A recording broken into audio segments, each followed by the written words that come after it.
기도합니다. 아멘.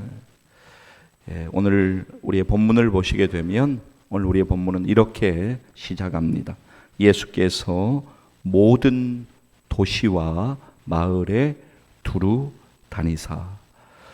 여기에서 도시는 성곽으로 둘러싸인 비교적 큰 성읍을, 또 마을은 성곽이 없거나 도시의 영향을 받는 모든 작은 마을들을 의미합니다. 그렇습니다. 예수님께서는 큰 마을, 또 작은 마을, 갈릴리 전 지역에 있는 마을을 두루 다니시면서 예수님께서 공생에 하나님께서 맡겨신 그 사명을 행하셨습니다. 예수님께서 방문하시는 곳에는 예수님을 열렬하게 따르는 무리들도 있었고, 또 예수님을 귀하게 대접할 수 있는 그런 사람들도 분명히 있었지만, 예수님은 한 곳에 오랫동안 머무르지 않으셨습니다. 갈릴리 전 지역을 두루 다니시면서 공생의 사역을 행하셨습니다. 예수님의 공생의 사역 가운데 예수님께서 행하셨던 가장 중요한 세 가지의 핵심 사역을 본문은 이렇게 말씀하고 있습니다. 자, 오늘 우리의 본문 시작 35절 말씀인데요. 마태복음 9장 가셔서 35절 우리 한번 같이 읽도록 하겠습니다. 예수께서 모든 도시와 마을에 두루 다니사 그들의 회당에서 가르치시며 천국 복음을 전파하시며 모든 병과 모든 약한 것을 고치시니라. 아멘. 예수님이 행하셨던 세 가지의 사역은, 첫째, 하나님의 말씀을 가르치셨습니다. 둘째, 천국 복음을 전파하셨습니다. 셋째, 병든 자와 귀신 들린 자를 고쳐 주셨습니다. 자, 이 세 가지의 핵심 사역을 우리가 반드시 기억해야 되는 것은, 이 세 가지 예수님께서 행하셨던 그 핵심 사역이 주님의 몸된 교회인 우리 춘천침례교회가 계속적으로 주님 오시는 그날까지 감당해야 되는 바로 그 사역이고, 하나님의 백성 되고 하나님의 자녀된 우리가 그리스도인이라고 하는 이름을 가지고 살아가는 우리들이 우리의 사명으로 붙들고 행해야 되는 일이기 때문입니다. 사랑하는 성도 여러분, 우리의 힘으로 이 일은 도저히 할 수가 없습니다. 주님의 은혜에 의지하여서 우리가 믿음으로 순종하며 나아갈 때 주님이 필요한 힘 주시고 은혜 주실 것을 믿습니다. 이 일을 위해서 더욱더 기도하는 우리 모두 되기를 소망합니다. 자, 그런데 여러분, 우리가 반드시 기억할 것이 있습니다. 그것이 무엇이냐면, 주님의 은혜 안에서 연약한 자들이, 또 병든 자들이 치유함을 얻고 회복되는 것, 그거 너무나도 중요합니다. 또 귀신 들린 자들이 자유함을 얻는 일도 중요합니다. 그런데 그것이 궁극적인 목적이 아니다라고 하는 것을 우리는 분명히 오늘 다시 기억해야 합니다. 예수 그리스도께서 이 땅에 오신 궁극적인 목적은 죄인들을 위하여 십자가에서 대신 죽으시고 죄인들을 구원하시고 영원한 생명을 주시기 위함이다라고 하는 것을 우리는 오늘뿐만이 아니라 우리의 일평생 가운데 날마다 기억해야 합니다. 본질과 비본질, 궁극적인 목적과 그렇지 않은 것이 뒤바뀌면 참으로 안타까운 것입니다. 여러분, 우리가 해외 선교도 마찬가지입니다. 우리가 기도하고 후원하는 선교지들이 있지 않습니까?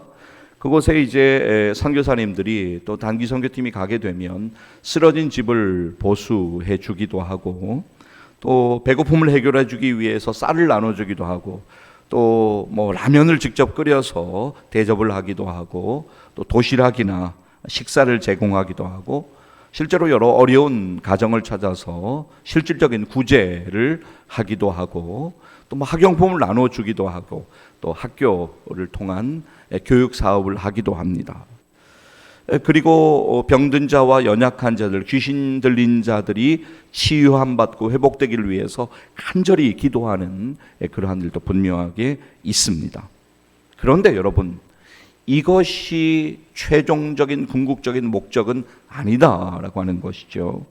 그분들에게 이 모양 저 모양으로 사랑의 모양을 전하면서 그렇게 하는 분명한 이유는 예수 그리스도의 십자가 복음을 전하여서 그분들이 예수님을 인격적으로 만나고 예수 믿고 구원받아서 이 땅에서 영원한 소망, 천국의 소망을 가지고 믿음으로 살기를 위해서 이 모든 일들이 이루어지는 것이다. 그러니까 궁극적인 목적은 그분들이 예수 믿고 구원받아 천국 백성이 되는 것, 그것이다 라고 하는 것을 우리는 언제나 잊지 말아야 합니다.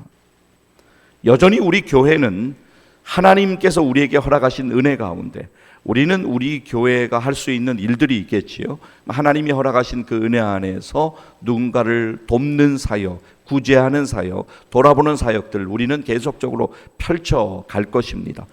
그러나 본질적인 핵심이 뒤로 물려나서는 절대로 안 된다라고 하는 것이죠. 교회의 가장 중요한 사역은 영혼 구원의 사역인 것을 잊지 마시기를 간절히 소망합니다. 할렐루야. 예, 그것이 바로 본질이에요. 그러니까 내가 하나님의 은혜 앞에 서면 예수 그리스도의 십자가에서 나를 달리신 예수 그리스도 그분 아래에 가면 내가 얼마나 죄인인가라고 하는 것이 깨달아지게 된다라고 하는 것이죠. 그냥 살아가요. 그냥 죄인인가를 잘 모르고 인식하지 못하고 살아갑니다. 그러나 하나님의 그 놀라운 은혜, 예수님의 십자가의 그 사랑, 그 은혜 아래로 나아가면 내가 얼마나 죄인인가, 나 같은 죄인을 위해서, 이 흉악한 죄인을 위해서 이렇게 은혜를 주셨구나. 그러면 우리는 그 사랑을 붙들고 다시 일어날 수가 있습니다. 사순절 지나고 있습니다. 십자가에 달려서 나를 대신하여 죽으신 예수 그리스도 믿음으로 더욱 바라보는 남은 사순절 되시기를 주의 이름으로 간절히 축복합니다. 이것이 우리가 해야 되는 일이죠. 여러분, 전도라고 하는 것은 예수 그리스도의 복음, 십자가 복음, 그분의 복음을 전하는 것이 전도의 핵심입니다. 전도에 많은 방법론들이 있어요. 그런데 핵심은 예수님의 복음을 전하는 거예요. 사도행전 16장 31절 보시겠는데요. 화면 보면서 같이 한번 좀 읽도록 하겠습니다. 이 말씀 여러분 너무 잘하는 말씀이잖아요. 근데 사도행전 16장 31절 말씀 오늘 기억하시고 함께 좀 읽도록 하겠습니다. 함께 읽습니다. 이르되 주 예수를 믿으라 그리하면 너와 내 집이 구원을 받으리라 하고. 아멘. 예수 믿고 구원받는 놀라운 은혜가 여러분의 가정 가운데 임하기를 주의 이름으로 간절히 축복합니다. 할렐루야. 말씀을 붙들어야 돼요. 자, 한 절만 우리 좀 붙들겠는데 로마서 10장 9절 말씀 화면 보시겠습니다. 같이 한번 읽도록 하겠습니다. 내가 만일 내 입으로 예수를 주로 시인하며 또 하나님께서 그를 죽은 자 가운데서 살리신 것을 내 마음에 믿으면 구원을 받으리라. 다시 한번 읽습니다. 내가 만일 내 입으로 예수를 주로 시인하며 또 하나님께서 그를 죽은 자 가운데서 살리신 것을 내 마음에 믿으면 구원을 받으리라. 할렐루야. 그렇습니다. 예수님이 이 땅에 오신 이유를 성경은 곳곳에서 소개하고 있는데요. 여러분 한번 성경 찾도록 하겠습니다. 마태복음 9장 그대로 표시를 내놓으시고 마가복음 1장으로 가겠습니다. 제가 페이지는 오늘은 안 불러드리도록 하겠습니다. 마가복음 비교적 찾기가 쉬운 편이니까요. 마가복음 1장 38절 말씀으로 좀 가도록 하겠습니다. 마가복음 1장 38절로 가도록 하겠습니다. 지난주일에도 광고 잠깐 드렸습니다마는 성경이 필요하신 분은 언제든지 우리 예배위원장 되시는 최영수 장로님에게 말씀해 주시면 교회에서 전달해 드리도록 하겠습니다. 마가복음 1장 38절 말씀 좀 찾으시겠습니다. 이렇게 성경을 찾다 보면 시간이 점점 더 단축이 되어지는 것을 여러분들이 느끼실 거예요. 예전에는 미가 그러면 미가 찾기가 너무 어려운 거예요. 너무 어려운 거예요. 그런데 자꾸 찾다가 올려놔다 보니까 더 빨리 찾아지는 것이죠. 자, 마가복음 1장 38절 함께 읽습니다. 이르시되 우리가 다른 가까운 마을들로 가자. 거기서도 전도하리니 내가 이를 위하여 왔노라 하시고. 예수님의 말씀을 꼭 기억하셔야 돼요. 누가복음 4장으로 가겠습니다. 자, 조금 빨리 넘어가겠습니다. 누가복음 4장으로 가셔서 43절 말씀이에요. 누가복음 4장 43절 말씀을 찾도록 하겠습니다. 누가복음 4장 43절 말씀입니다. 예수님이 하시는 말씀 성경은 이렇게 증거하고 있습니다. 누가복음 4장 43절 그리고 다음 절 44절까지 두 절 말씀을 우리 같이 좀 읽도록 하겠습니다. 함께 읽습니다. 예수께서 이르시되 내가 다른 동네들에서도 하나님의 나라 복음을 전하여야 하리니 나는 이 일을 위해 보내심을 받았노라 하시고 갈릴리 여러 회당에서 전도하시더라. 아멘. 우리가 전도해야 될까요? 예, 그렇습니다. 전도해야 됩니다. 우리가 멀리 있는 누군가를 위해서 기도하는 일도 필요합니다. 또 우리의 사명이에요. 근데 사실은 우리가 놓치면 안 되는 가까운 사람들이 있어요. 우리의 가족들 위해서 또 가까운 전도 대상자들을 위해서 우리가 기도해야 돼요. 그리고 그들을 전도해야 돼요. 복음을 전해야 됩니다. 자, 그런데 여러분, 자, 한번 제 말을 들어보세요. 전도에는 많은 방법론들이 있습니다. 이제 시대가 변하면서 전도의 방법도 많이 바뀌어지고 있죠. 그러니까 전도에 관한 많은 이론들이 쏟아져 나오고 있어요. 시대가 변해가면서 또 다른 방법들, 새로운 방법들이 막 나오고 있어요. 근데 얼마나 빠르게 시대가 변화를 하는가 하면 어떤 뭐 데이터나 자료들이 있지 않습니까? 그러면 이제 여러분 요즘은 뭐 전자제품도 예전에는 뭐 10년은 거뜬인데 요즘은 한 2년, 3년 되면 또 전혀 새로운 모델들이 나와서 약간 구형이 되는 그런 느낌이지 않습니까? 전도도 많은 뭐 여러 가지 방법론이 대두되고 있어요. 근데 뭐 데이터나 자료들도 마찬가지예요. 뭐 찾고 이야기를 하면 한 불과 1년, 뭐 2년, 3년만 지나면 전에 데이터나 자료를 뭐 쓸 수 없을 정도로 그렇게 시대가 빠르게 변화해 가고 있습니다. 지난 주일 오후에 우리 춘천 지방의 연합 재직 세미나가 우리 지방에 소속 다른 교회에서 있었습니다. 저도 참석을 해서 좀 이제 강사분이 하시는 말씀을 들어보니까 뭐 새로운 시대에는 새로운 전도 방법이 필요하다 뭐 그렇게 이야기를 하시면서 이러저러한 데이터들을 많이 소개를 해주셨습니다. 그러니까 이제 뭐 핵심은 이거예요. 팬데믹이 끝나고 또 이제 엔데믹이 끝나고 나서 교회가 도대체 어떻게 어떤 방향으로 나가야 되는가 이런 말씀도 하셨고 또 급변하는 이 시대 가운데 우리 청년들 다음 세대를 어떻게 주님께로 인도해야 되는가 뭐 그런 말씀도 하셨어요. 청년들 전도를 위해서 SNS를 어떻게 잘 활용해야 되는가 그런 것 말씀하시면서 그런 주제에 관해서 데이터를 쭉 자세히 소개를 해주면서 여러 말씀을 하셨어요. 그런데 시간이 부족해서 그랬는지 강사 되시는 분이 가장 중요한 것을 이야기를 안 하고 시간을 마치셨어요. 제가 이제 지난 주일에 일주일 전에 주일 밤에 혼자 목양실에 앉아서 이제 세미나를 생각하는데 제 마음이 너무 불편했어요. 참석하라고 제가 광고는 드리고 몇 주에 걸쳐서 광고 드리고 참석을 했는데 참석하신 분들한테 좀 미안한 마음이 제가 개인적으로 들더라고요. 여러분, 뭐 소셜 미디어, SNS, 인터넷 그런 것을 활용해서 우리 젊은 세대들, 청년들이 교회로 어떻게든 나오게 해야 되는 거 필요합니다. 아니, 사실 너무너무 중요합니다. 너무 막 딱딱하게 교회에 막 딱딱하게 그렇게 하는 게 아니라 좀 부드럽게 예를 들면 뭐 카페 같은 데도 나가서 좀 같이 좀 교제도 하고 이런 것도 당연히 필요합니다. 근데 여러분 진짜 중요한 것을 우리가 놓치면 안 되는 거예요. 그런 모든 방법론적인 것들이 필요해요. 필요 없다는 건 결코 아니에요. 근데 핵심을 놓치고 다른 것을 하면 아무 소용이 없는 거예요. 진짜 중요한 것은 한 사람 한 사람이 예수님의 은혜 안에서 영적인 변화를 반드시 경험하는 것, 그것이 절대적으로 필요하다라고 하는 거예요. 여러분 반드시 기억하셔야 돼요. 세상이 이 정도, 세상의 문화가 이 정도 앞서 나가니까 교회가 왜 이렇게 뒤쳐져 있냐. 그러니까 교회도 그냥 이렇게 머물러 있는 것이 아니라 세상의 문화 100%는 못 따라가도 거의 막 비슷하게 쫓아가면서 어떻게든 그 방법론들이 교회로 들어와서 뭔가 해야 된다. 틀린 말 아니에요. 그런데 거기에만 머물러서는 안 돼요. 예배에 목숨을 걸어야 돼요. 기도하는 일에 목숨을 걸어야 돼요. 막 뜨겁게 찬양을 해야 돼요. 예수 안에서 변화를 경험하는 것, 그것이 너무너무 중요한 거예요.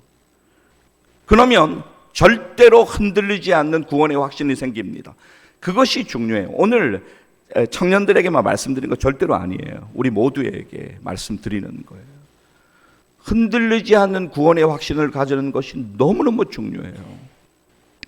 여러분, 이제 이 시대 기독 청년들이 구원의 확신이 흔들리는 경우, 또 구원의 확신이 없는 경우가 너무 많이 있어요.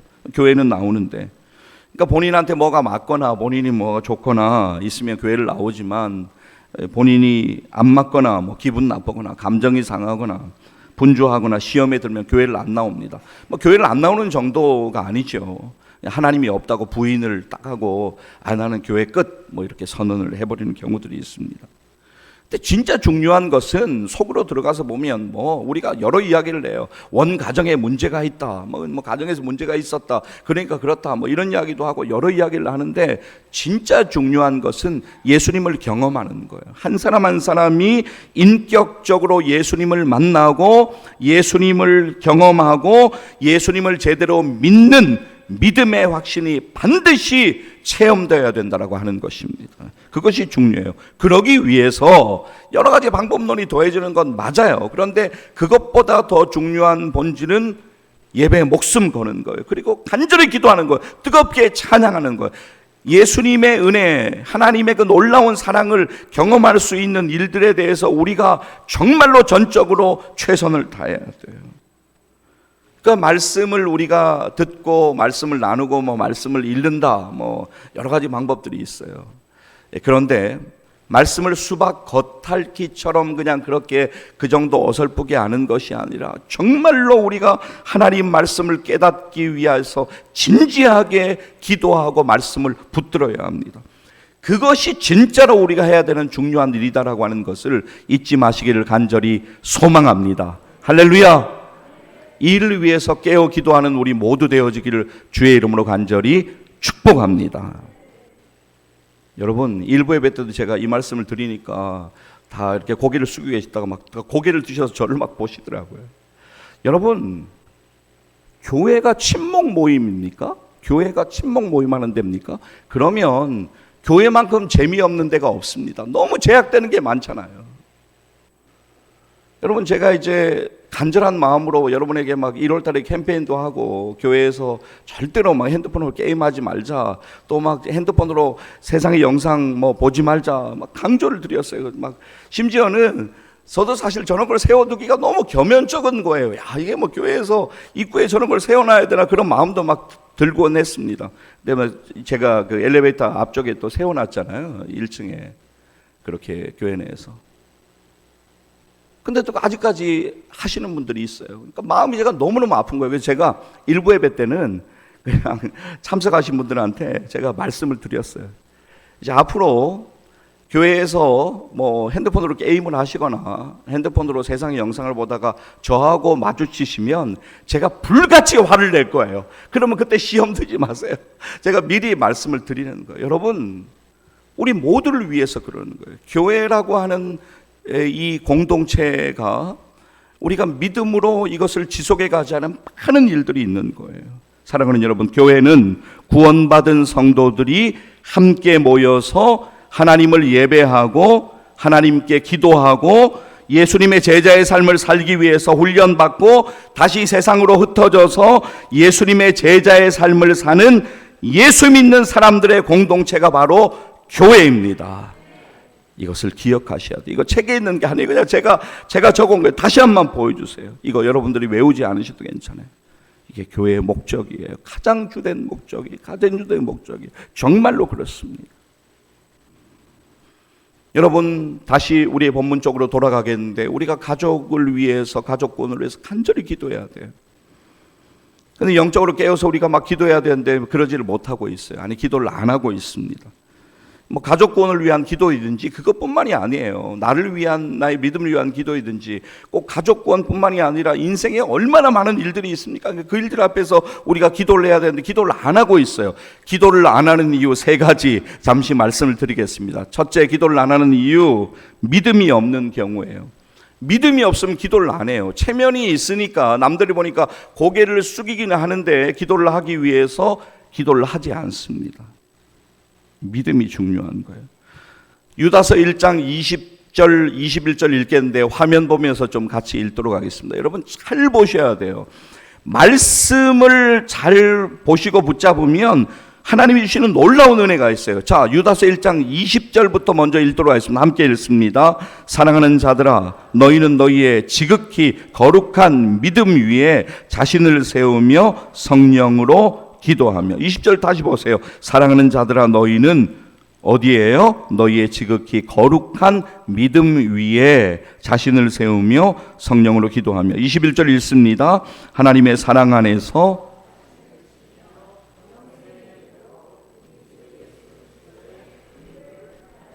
아멘. 하나님의 사랑 안에서 자신을 지키며 영생에 이르도록 우리 주 예수 그리스도의 긍휼을 기다리라. 여러분, 우리에게 믿음이 필요해요. 저는 간절히 기도합니다. 여러분들도 간절히 기도하셔야 돼요.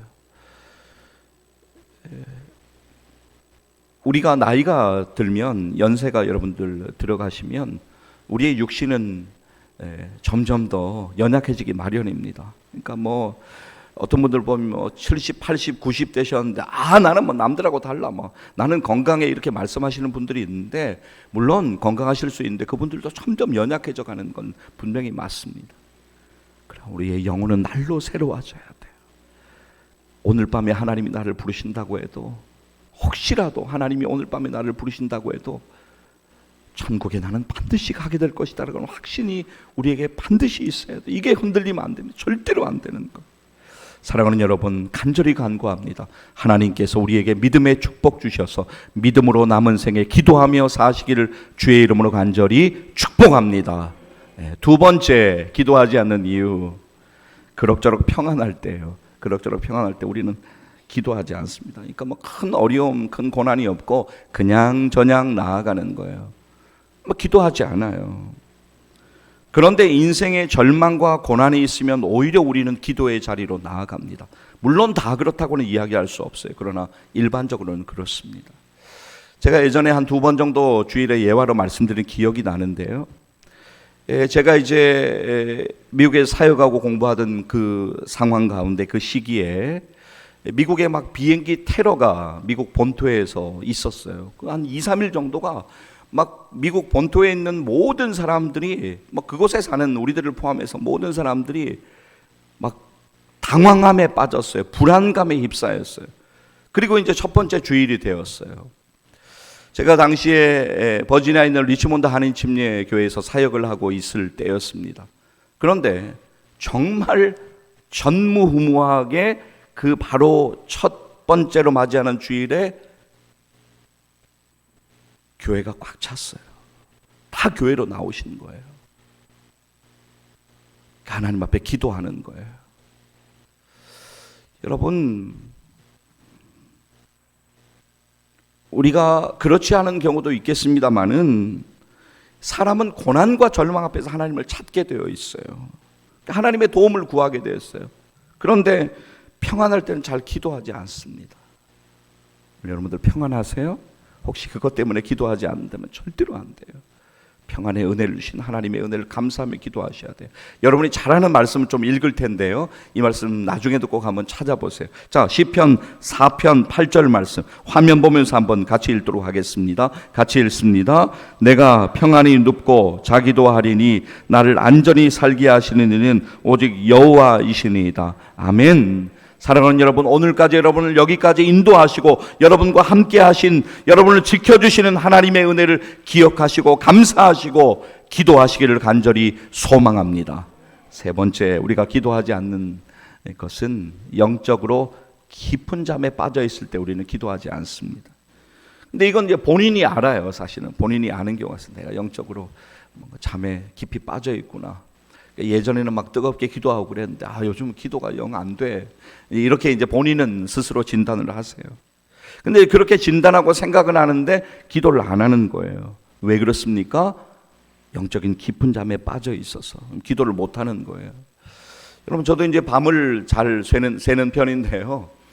이제 저 같은 경우는 이제 금요일 밤에 토요일 새벽으로 넘어가잖아요. 토요일 새벽 기도가 있잖아요. 잠을 거의 보통은 안 잡니다. 이제 그러면 이제 토요일 아침에 새벽 기도 마치고 뭐 조금 제가 할 일 하고 사택 들어가서 잠깐 눈을 붙이면 정신이 없어요. 누가 막 전화가 와도 두세 시간은 전화를 못 받아요. 왜냐하면 깊은 잠에 빠지잖아요.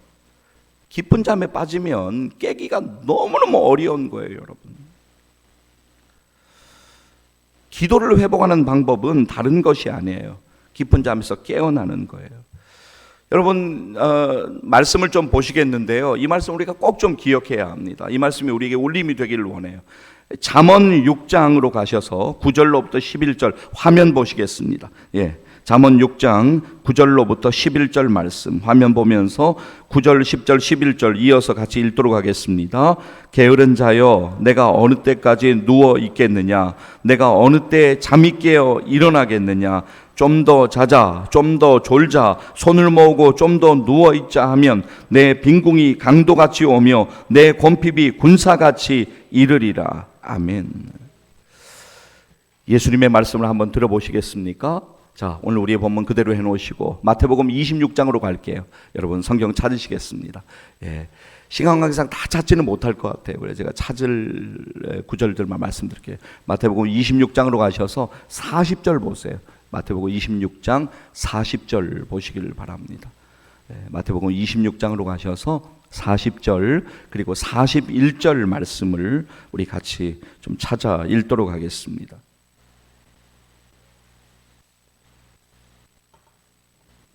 네, 마태복음 26장 40절 41절 우리 함께 읽도록 하겠습니다. 제자들에게 오사 그 자는 것을 보시고 베드로에게 말씀하시되 너희가 나와 함께 한 시간도 이렇게 깨어 있을 수 없더냐? 시험에 들지 않게 깨어 기도하라. 마음에는 원이로되 육신이 약하도다 하시고. 무슨 말이 필요하겠습니까? 저와 여러분, 우리가 영적인 잠에서 깊이 잠들어 있는 그 잠에서 깨어나서 기도하는 우리 모두 되어지기를 주의 이름으로 간절히 축복합니다. 할렐루야. 예, 그렇습니다. 오늘 우리의 본문으로 다시 돌아가실 터인데요. 35절 말씀. 마태복음 9장 35절. 아까 읽으셨는데요. 다시 한번 읽도록 하겠습니다. 함께 읽습니다. 예수께서 모든 도시와 마을에 두루 다니사 그들의 회당에서 가르치시며 천국 복음을 전파하시며 모든 병과 모든 약한 것을 고치시니라. 아멘. 자, 이어지는 이제 36절 말씀을 여러분 보시겠는데요. 예수님의 공생의 사역, 그 핵심 사역의 중심에는 무리를 불쌍히 여기심이 있었습니다. 무리를 불쌍히 여기심. 다른 말로 바꾸면 무리를 긍휼히 여기심이 있었습니다. 왜 불쌍히 여기셨습니까? 36절 말씀 여러분 보세요. 이는 그들이 목자 없는 양과 같이 고생하며 기진함이라. 여러분 36절의 앞부분 말씀을 다시 한번 보시겠습니다. 무리를 보시고 그 다음에 문장을 여러분 보세요. 불쌍히 여기시니. 여러분 여기에 대해 설명을 제가 좀 드려야 됩니다. 불쌍히 여기시니는 헬라어로 에스플랑크니스테입니다. 이 말은 창자를 뜻하는 스플랑크론이라는 단어에서 유래하였습니다. 유대인들은 창자에 동정하는 마음, 긍휼히 여기는 마음이 담겨져 있다고 생각하면서 창자는 감정을 가진 기관으로 여겼던 것입니다. 제가 이 말을 하는 이유가 있어요. 들어보세요. 그러니까 불쌍히 여기시니라는 말은 내부의 창자에서부터 불쌍히 여기는 마음이 우러나와 마음이 움직이다라는 뜻으로 예수님께서 얼마나 무리들을 불쌍히 여기시는가 하는 것을 강조한 표현이에요. 이어서 말씀을 보시면 이는 그들이 목자 없는 양과 같이. 목자 없는 양.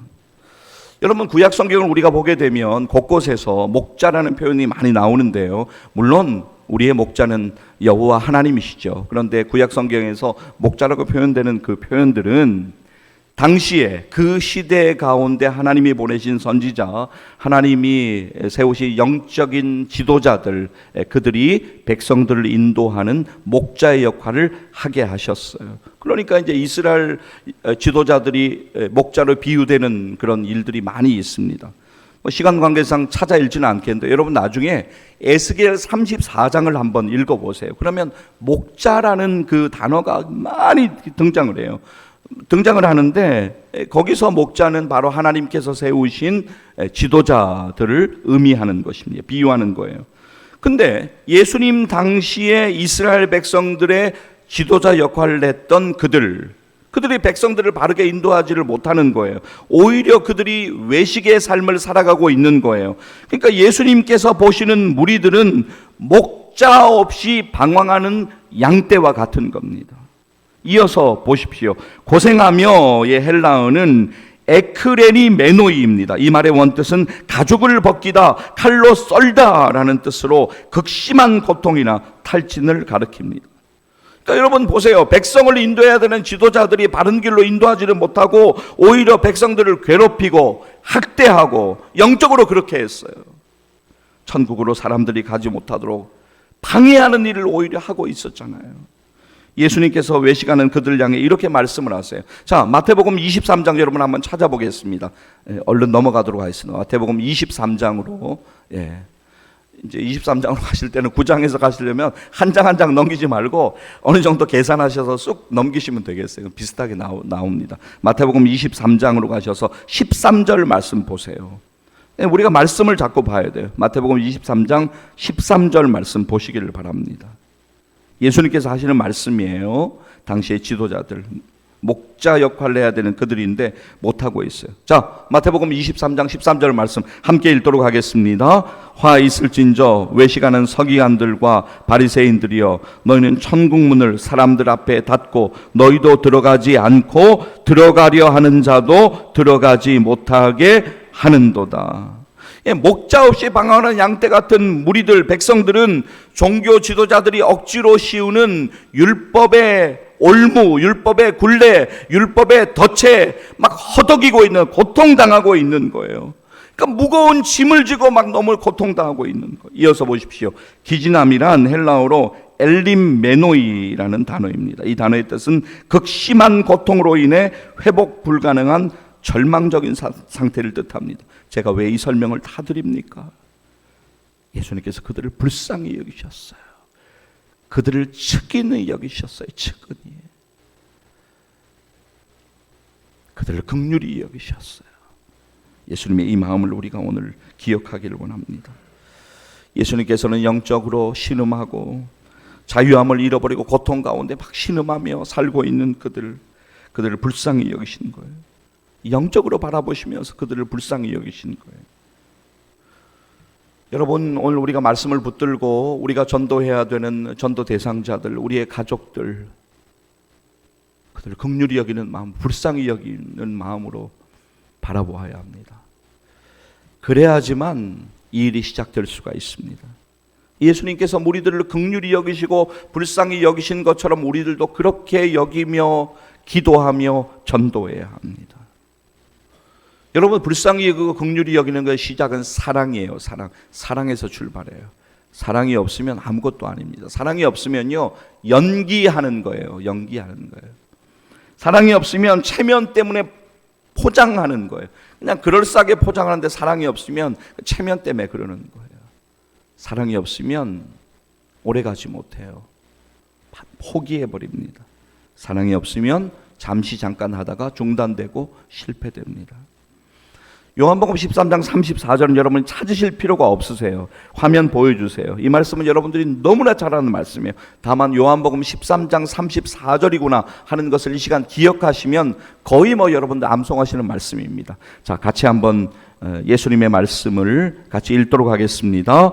새 계명을 너희에게 주노니 서로 사랑하라. 내가 너희를 사랑한 것 같이 너희도 서로 사랑하라. 아멘. 요한일서 4장 19절 말씀 화면 보여주십시오. 함께 읽도록 하겠습니다. 우리가 사랑함은 그가 먼저 우리를 사랑하셨습니다. 다시 한번 읽습니다. 우리가 사랑함은 그가 먼저 우리를 사랑하셨습니다. 할렐루야. 사랑의 마음, 불쌍히 여기는 마음, 긍휼히 여기는 마음. 예수님께서 십자가에 죽으시기까지 우리를 사랑하신 그 사랑, 그 은혜 우리가 믿음으로 바라보면 내가 얼마나 죄인인가라고 하는 것이 보이기 시작하는 거예요. 그러면 그 은혜를 의지할 수밖에 없는 거예요. 이 과정이 없어요. 우리가 진지하게 바라봐야 돼요. 여러분, 가족 구원을 위해 기도하는 것 참 어려워요. 가족 전도하는 건 너무너무 힘듭니다.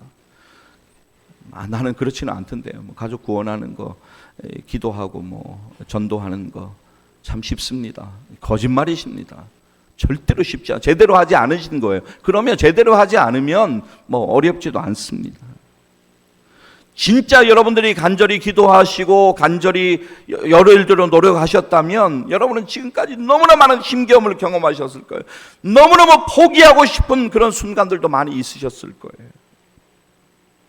왜냐하면 잃어버린 한 영혼이, 방황하는 한 영혼이 하나님 아버지의 품으로 돌아오는 것을 사탄이 너무나도 아주 정말 싫어하기 때문에 그걸 막기 위해서 모든 수단과 방법을 다 동원하는 거예요. 영적인 눈으로 떠서 이걸 바라보지 못하니까 그냥 하다가 그냥 우리는 다 중단해 버리는 거예요. 정말 이 일을 해야 돼요. 하나님 아버지가 가장 기뻐하시는 일이 무엇입니까? 잃어버린 영혼이 돌아오는 거예요. 잃어버린 영혼이 돌아오는 거예요. 아버지의 품으로 돌아오는 거예요. 이를 위해서 기도해야 돼요. 하나님이 기뻐하시는. 사랑하는 여러분, 오늘 말씀을 듣는 우리 모두가 정말 더욱더 깨닫기를 원해요. 예수님의 십자가의 사랑 안에서 우리가 구원의 확신을 우리가 먼저 분명히 가지기를 간절히 소망합니다. 그리고 그 믿음의 확신 가지고 가족을 위해서 기도하고, 그런데 그냥 기도하는 게 아니에요. 그냥 전도하는 게 아니에요. 불쌍히 여기는 마음, 긍휼히 여기는 마음, 사랑하는 마음으로 그렇게 하기를 간절히 소망합니다. 그 일을 위해서 우리는 기도해야 돼요. 그리고 무엇보다 주님의 능력이 우리에게 임하는 것이 중요해요. 우리의 힘으로 아무것도 못해요. 여러분, 솔직히 말해서 여러분의 힘으로 하려다가 지금 다 실패했지 않습니까? 여러분이 힘을 빼셔야 돼요. 하나님이 일하시도록, 주님이 역사하시도록 주님의 능력이 우리 가운데 임하기를 간절히 소망합니다. 사랑하는 성도 여러분, 영적인 깊은 잠에서 깨어나십시오. 그리고 간절히 전도를 위하여 기도하십시오. 긍휼히 여기는 마음으로, 불쌍히 여기는 마음으로, 사랑하는 마음으로 기도하고 전도하십시오. 하나님이 반드시 은혜 주실 것을 믿습니다. 2024년도 가운데 여러분의 남은 생애 시간 가운데 긍휼히 여기는 마음으로, 불쌍히 여기는 마음으로 전도하고 기도함으로 그 누군가가 하나님 아버지의 품으로 돌아오는 놀라운 일들을 바라보며 하나님을 찬송하며 하나님께 영광 돌리시는 여러분 되시기를 주의 이름으로 간절히 축복합니다. 기도하시겠습니다.